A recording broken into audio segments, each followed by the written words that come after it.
Hello friends, आज हम शुरू करने जा रहे हैं बिग डेटा सब्जेक्ट का second lecture. First lecture already मैंने अपने यूट्यूब चैनल पे अपलोड कर दिया है।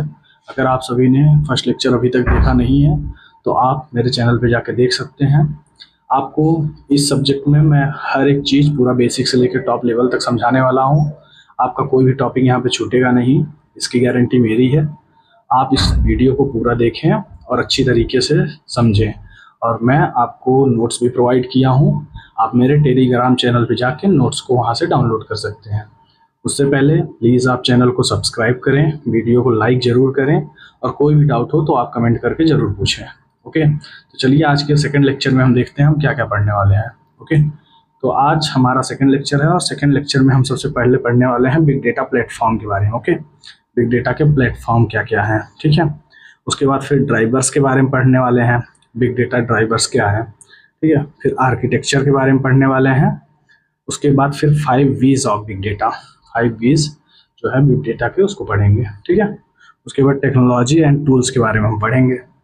उसके बाद बिग डेटा का एप्लीकेशन पढ़ेंगे और साथ ही साथ हम फीचर्स के बारे में भी पढ़ने वाले हैं, ठीक है। तो ये आज हम इतने टॉपिक्स यहाँ डिस्कस करने वाले हैं इस लेक्चर में। तो सबसे पहले हम देखते हैं introduction to big data platform. Okay, A big data platform is a system used to store, process and analyze large volumes of data efficiently, ठीक है। बेसिकली बिग डेटा प्लेटफॉर्म हमारा क्या होता है, a large amount of data को store करता है, उसको प्रोसेस करता है और एनालाइज करता है उसको, ठीक है। It includes storage system and processing engines and analytics tools, ठीक है। ये जो हमारा होता है, इसके अंदर हमारा होता है स्टोरेज सिस्टम जो डेटा को स्टोर करता है, प्रोसेसिंग इंजन्स जो डेटा को प्रोसेस करते हैं, एंड एनालिटिक्स टूल्स जो डेटा को एनालाइज करते हैं, ठीक है। इसके एग्जांपल हमारे हैं Apache Hadoop and Apache spark, ये बिग डेटा प्लेटफॉर्म्स है, ठीक है। अब हम आगे बढ़ते हैं और देखते हैं आगे और क्या है। देखिए यहाँ पे उसी चीज़ का मैंने आप सभी को जो अभी चीज़ें ऊपर बताई उसी का हिंदी में मैंने यहाँ पे एक्सप्लेनेशन दिया है। और ये मैंने इसलिए दिया है ताकि आपको हमेशा बार बार लेक्चर देखने की नीड ना पड़े। अगर आपको कोई चीज़ अच्छी तरीके से समझ नहीं आ रहा है तो आप इस नोट से देखेंगे तो यहाँ पे हिंदी में भी सारी चीज़ें लिखी हैं, तो आप अच्छी तरीके से उसको समझ सकते हैं, ठीक है। तो यहाँ देखिए भाई लिखा, बिग डेटा प्लेटफॉर्म एक ऐसा सिस्टम होता है जो बहुत बड़ा डेटा स्टोर करता है, मतलब लार्ज अमाउंट ऑफ डेटा को स्टोर करता है, डेटा को फास्ट प्रोसेस करता है और उससे यूजफुल इंफॉर्मेशन निकालता है। इसमें मेन पार्ट्स होते हैं डेटा सोर्स, जहाँ से डेटा आता है, ठीक है। ऊपर डेटा सोर्स मेंशन नहीं था, यहाँ पे है डेटा सोर्स, मतलब डेटा सोर्स डेटा का सोर्स, डेटा जहाँ से आता है, ठीक है। फिर स्टोरेज यूनिट होता है जो डेटा को स्टोर करता है। फिर प्रोसेसिंग यूनिट होता है जहाँ डेटा प्रोसेस होता है। फिर एक एनालिसिस होता है जहाँ से डेटा से इंसाइट्स मिलता है, जहाँ पे डेटा को एनालाइज किया जाता है और उसके यूजफुल इंफॉर्मेशन उसमें से निकाले जाते हैं। एग्जाम्पल में मैंने आपको बताया Apache Hadoop and Apache spark, ठीक है। आगे बढ़ते हैं।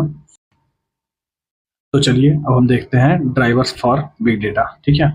ड्राइवर्स का मतलब हमारा हो गया कि रीजन, बिग डेटा का नीड क्यों पड़ा हमको, ठीक है, कुछ चीजें। तो देखते हैं, big data emerge due to the rapid growth of data and limitation of traditional system, ठीक है। तो बिग डेटा इसलिए आया क्योंकि डेटा बहुत फास्ट जनरेट होने लगा, पुराने सिस्टम इतना डेटा हैंडल नहीं कर पा रहे थे, ठीक है। और लार्ज अमाउंट ऑफ डेटा को हैंडल करने के लिए बिग डेटा डेवलप किया गया, ठीक है। बिग डेटा का सिस्टम चालू हुआ, ठीक है। मेन ड्राइवर्स, ठीक है। मेन ड्राइवर्स मतलब मेन रीजन, बिग डेटा का मेन रीजन क्या है, ठीक है। तो देखो मेन रीजन है social media, IoT devices, online systems, ठीक है।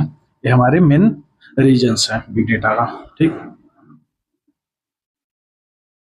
तो अब हम देखते हैं drivers for big data. Drivers का मतलब होता है रीजन, ठीक है। बिग डेटा को लाने का रीजन क्या था मेन, ठीक है।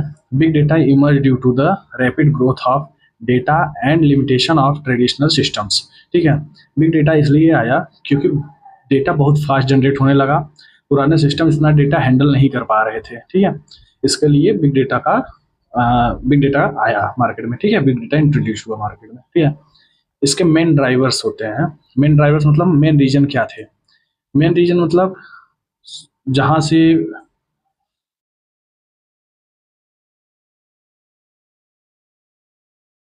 तो अब हम देखते हैं drivers for big data. Okay, drivers मतलब रीजन, ठीक है। बिग डेटा का आने का रीजन क्या है, बिग डेटा कहाँ से आया, फिर रीजन। तो देखिए यहाँ पे हम देखते हैं big data emerge due to the rapid growth of data and limitation of traditional system. ठीक है, बिग डेटा इसलिए आया क्योंकि डेटा बहुत फास्ट जनरेट होने लगा, पुराने सिस्टम इतना डेटा हैंडल नहीं कर पा रहे थे, इसलिए बिग डेटा आया। ठीक है, तो इसके मेन ड्राइवर्स, मेन रीजन क्या है बिग डेटा के? सबसे मेन रीजन है सोशल मीडिया। ठीक है, सोशल मीडिया के थ्रू, फिर IoT डिवाइसेस के थ्रू, उसके बाद फिर ऑनलाइन सिस्टम्स के थ्रू। ठीक है, ये है हमारे रीजन्स। ओके, अब देखिए वही चीज़ यहाँ हिंदी में लिखी है, बिग डेटा इसलिए आया क्योंकि डेटा बहुत फास्ट जनरेट होने लगा, पुराने सिस्टम इतना डेटा हैंडल नहीं कर पा रहे थे। ठीक है, ये हमारे है कि रीजन बिग डेटा क्यों आया। ठीक है, अब मेन रीजन्स इसके वही चीज़ें लिखी हैं, सोशल मीडिया, फेसबुक, इंस्टाग्राम जैसे। तो देखिए आपने देखा होगा जब फेसबुक आप खोलते हैं तो वहाँ लाखों लोग, करोड़ों लोग हर दिन बहुत ढेर सारे पोस्ट करते हैं, फोटोज शेयर करते हैं, वीडियोस शेयर करते हैं। ठीक है, तो उन जो large amount of photos videos हैं वो सब हमारा बिग डेटा कहलाता है। ठीक है, इंस्टाग्राम पे भी वही सारी चीज़ें होती हैं, आपने उस पर भी देखा है। IoT डिवाइसेस में बिग डेटा का यूज होता है, ऑनलाइन सिस्टम, बैंकिंग में, शॉपिंग एप्स में। बैंकिंग में कैसे? जैसे देखिए किसी भी बैंक में आपका अकाउंट है, सपोज आप मान लीजिए, वहाँ पे पता है कितने लाखों लोगों के अकाउंट होंगे। ठीक है, तो उनका जो डेटा होगा उनको हैंडल करना बहुत मुश्किल हो जाता है। ठीक है, इसलिए बिग डेटा इंट्रोड्यूस होगा ऐसे लार्ज अमाउंट ऑफ डेटा को हैंडल करने के लिए। ठीक है, अब आगे बढ़ते हैं। अब हम देखते हैं big data architecture and characteristics. ठीक है, बिग डेटा के आर्किटेक्चर क्या है और कैरेक्टरिस्टिक्स क्या है। ठीक है, तो देखिए सबसे पहले है डेटा इंगेनेशन। ठीक है, और उसके बाद फिर हमारा है स्टोरेज, फिर प्रोसेसिंग, फिर एनालिसिस, फिर विजुअलाइजेशन। ठीक है, ये हमारा है डेटा का आर्किटेक्चर। ठीक है, डेटा, अब इसके बारे में हम आपको नीचे थोड़ा और डिटेल में समझाते हैं। तो देखिए यहाँ पे आप ये पहले देख लीजिए डेटा का फ्लो। ठीक है, सबसे पहले सोर्स से डेटा कलेक्ट होता है। ठीक, सोर्स मतलब जहाँ से डेटा आ रहा है, जैसे फेसबुक से डेटा, इंस्टाग्राम से, या फिर किसी ऑर्गेनाइजेशन से जहाँ से डेटा आ रहा है वो हमारा सोर्स कहलाता है। स्टोरेज, जो आ रहा है डेटा वो कहाँ स्टोर होगा वो हमारा स्टोरेज यूनिट कहलाता है। और फिर प्रोसेसिंग, जो डेटा स्टोरेज में आ गया है उसका प्रोसेस किया जाता है और यूजफुल इंसाइट्स को फाइंड किया जाता है। उसके बाद फिर आउटपुट जनरेट होता है। ठीक है, ये हमारा फ्लो है। इसके फीचर से हैं स्केलेबल, डिस्ट्रीब्यूटेड, फॉल्ट टॉलरेंट। ठीक है, आइए आगे देखते हैं इसके बारे में। और देखिए डेटा इंगेनेशन का क्या काम होता है? डेटा कलेक्ट करता है, डेटा को कलेक्ट करता है। ठीक है, स्टोरेज यूनिट का काम होता है डेटा को स्टोर करना। फिर प्रोसेसिंग यूनिट का काम होता है डेटा को प्रोसेस करना। ठीक है, और डेटा इंगेनेशन जो होता है, ये जो सोर्स कोड से, सोर्स से जो डेटा हमको मिलता है उस डेटा को कलेक्ट करता है। ठीक है, और उसको कलेक्ट करके स्टोरेज के पास सेंड करता है। स्टोरेज उस डेटा को स्टोर करता है और स्टोर करने के बाद उसको प्रोसेसिंग यूनिट के पास भेजता है। प्रोसेसिंग यूनिट जो होती है वो डेटा को प्रोसेस करती है। ठीक है, फिर प्रोसेस करने के बाद उसमें से जो यूजफुल चीज़ें चाहिए होती हैं उसको एनालिसिस यूनिट के पास भेजता है, जहाँ डेटा का एनालाइज होता है। ठीक है, फिर विजुअलाइजेशन, फिर डेटा को प्रॉपर एनालाइज करने के बाद फिर उसका विजुअलाइजेशन होता है, मतलब उसका रिजल्ट दिखाया जाता है कि डेटा पे वर्क हो गया, उसके बाद उसका क्या रिजल्ट आएगा। ठीक है, इसका डेटा फ्लो मैंने ऊपर आपको समझाया। सोर्स से जहाँ से डेटा आ रहा है, स्टोरेज जहाँ पे डेटा स्टोर हो रहा है, प्रोसेसिंग, स्टोरेज जहाँ पे डेटा को भेजता है प्रोसेस होने के लिए, उसके बाद फिर आउटपुट। ठीक है, फीचर्स इसके हैं ऊपर मैंने आपको बताया, स्केलेबल मतलब सिस्टम इजीली बड़ा हो सकता है। ठीक है, बिग डेटा का काम क्या होता है? जैसे देखो लार्ज अमाउंट में अगर डेटा आ रहा है तो सिस्टम अपने आप खुद से बड़ा हो जाएगा, उस डेटा को एक्सेप्ट कर लेगा। ठीक है, ऐसा होता है स्केलेबल। ठीक है, तो उसके बाद डिस्ट्रीब्यूटेड, मल्टीपल मशीन्स पर काम होता है। ठीक है, मतलब ऐसा नहीं है कि एक स्पेसिफिक मशीन पे काम करेगा सिर्फ बिग डेटा हैंडलिंग का जो सिस्टम होगा, ये मल्टीपल मशीन पे वर्क कर सकता है इजीली। ठीक है, फॉल्ट टॉलरेंट, सिस्टम फेलियर के बाद भी चलता है। मतलब अगर मान चलिए किसी सिस्टम पे आप काम कर रहे हैं, उस पर डेटा कलेक्ट हो रहा है, लेकिन उस सिस्टम में कोई दिक्कत आ गई तो ऐसा नहीं होगा कि वहाँ पे जो कलेक्ट हुआ होगा सारा डेटा वो इरेज हो जाएगा या फिर कुछ और दिक्कत। ठीक है, तो ये चीज़ें हो गई हमारी बिग डेटा आर्किटेक्चर और उसके कैरेक्टरिस्टिक्स के बारे में। ठीक है, अब हम आगे बढ़ते हैं, हम देखते हैं 5 V's ऑफ बिग डेटा। बहुत इंपॉर्टेंट है ये AKTU के एग्जाम के लिए। ठीक है, आप इसको 100% तैयार करिएगा, यूनिट नंबर फर्स्ट है। तो देखिए इसके 5 V's मतलब 5 V है जो जिनके ऊपर हमारा बिग डेटा काम करता है। इसको हम कैरेक्टरिस्टिक्स भी बोल सकते हैं बिग डेटा के। ठीक है, यही कैरेक्टरिस्टिक्स भी है हमारे बिग डेटा का। ठीक है, ऊपर कैरेक्टरिस्टिक्स डिस्कस नहीं हुआ था, मैंने इसीलिए नहीं किया था क्योंकि वो नीचे था। 5 V's भी वही कैरेक्टरिस्टिक्स है और वही चीज़ वहीं वहाँ पे भी है। तो देखिए इसका volume, amount of data, volume मतलब 5 V's में फर्स्ट V जो हुआ हमारा ये हुआ वॉल्यूम। ठीक है। वैल्यू मतलब अमाउंट ऑफ डेटा, डेटा का कितना क्वांटिटी है उसकी अमाउंट को फाइंड करना, ठीक है।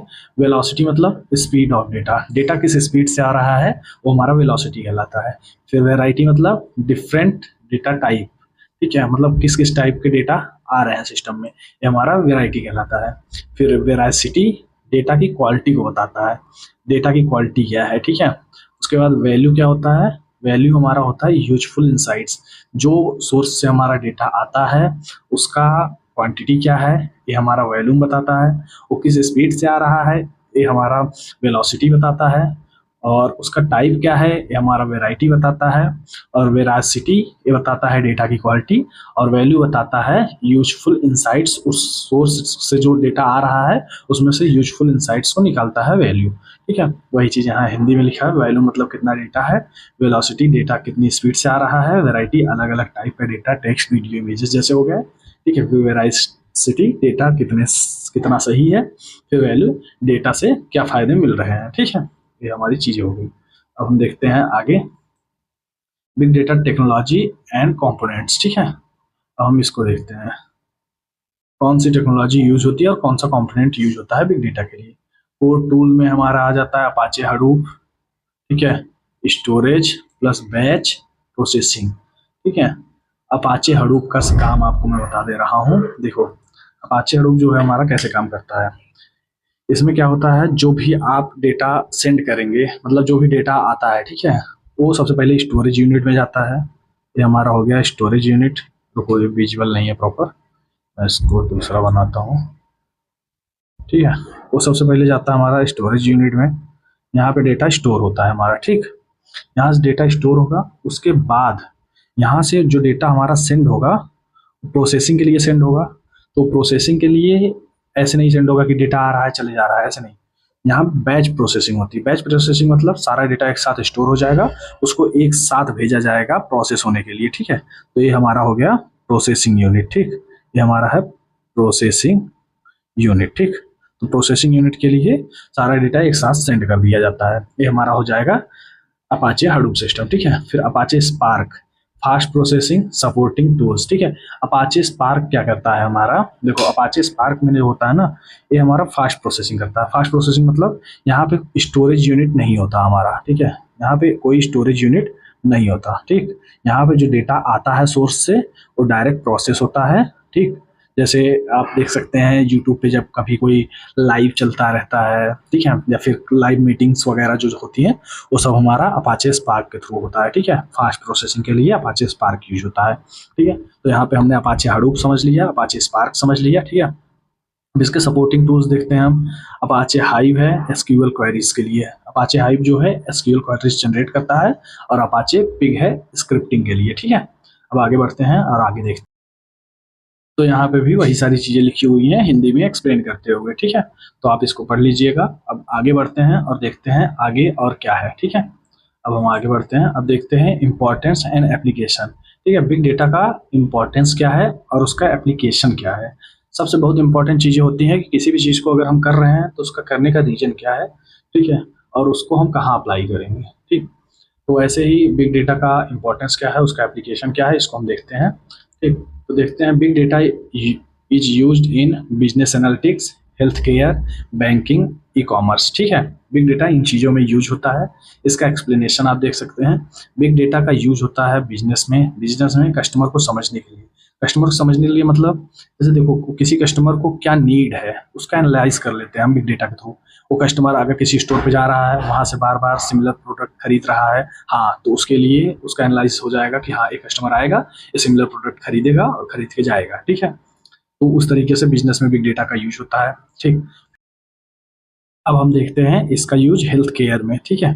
तो हेल्थ केयर में इसका यूज कैसे होता है, डिजीज प्रिडिक्ट करने के लिए, बीमारियों को पहले से जानने के लिए, ठीक है, कि कौन सी बीमारी पर्सन को होने वाली है, उसके लक्षण देख के कि हाँ सामने वाले पर्सन को ये दिक्कत आ रही है तो इसके अकॉर्डिंग ये प्रॉब्लम उसको हो सकती है, ठीक है। तो हेल्थ केयर में इसका इस तरीके से यूज होता है। फिर बैंकिंग में कैसे यूज होता है, बैंकिंग में इसका यूज होता है फ्रॉड डिटेक्ट करने के लिए, ठीक है।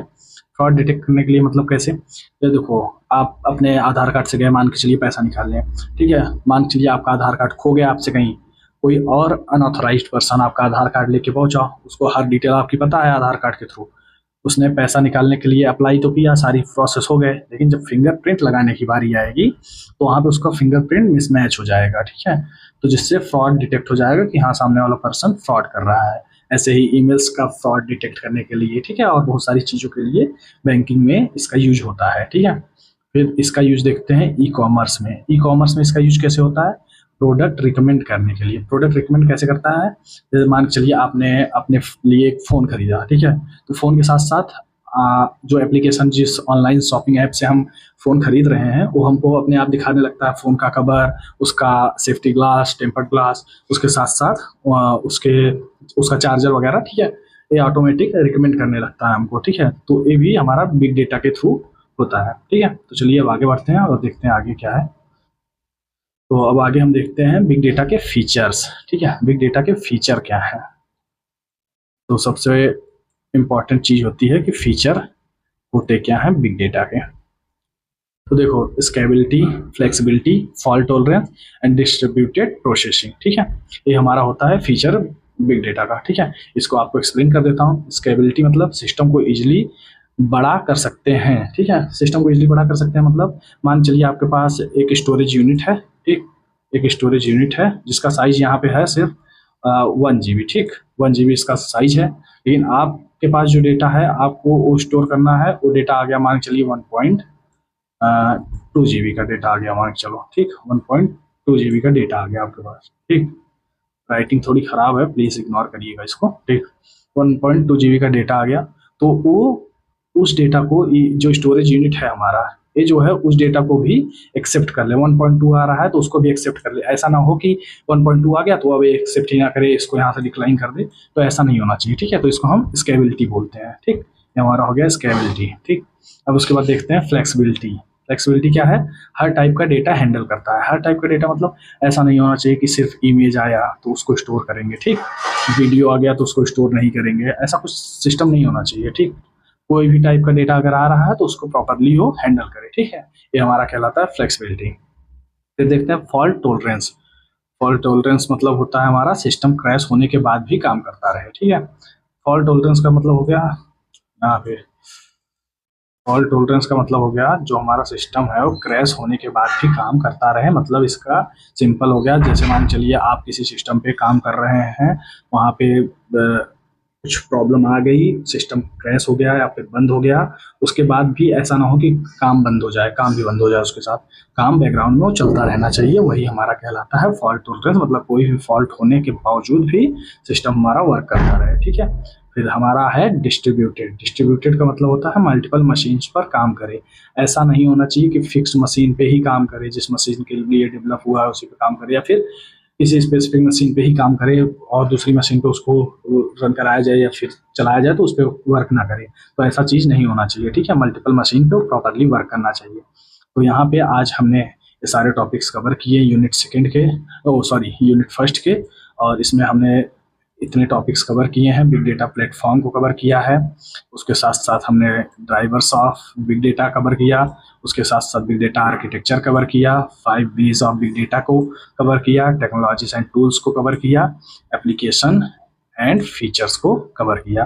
तो प्लीज़ आप वीडियो को लाइक करें और चैनल को सब्सक्राइब करें, और कोई डाउट हो तो आप बिल्कुल पूछ सकते हैं और मैं आपको इसका नोट्स प्रोवाइड कर दूंगा। आप मेरे टेलीग्राम चैनल से जाके नोट्स को ईजिली एक्सेस कर सकते हैं। Thank you for the watching.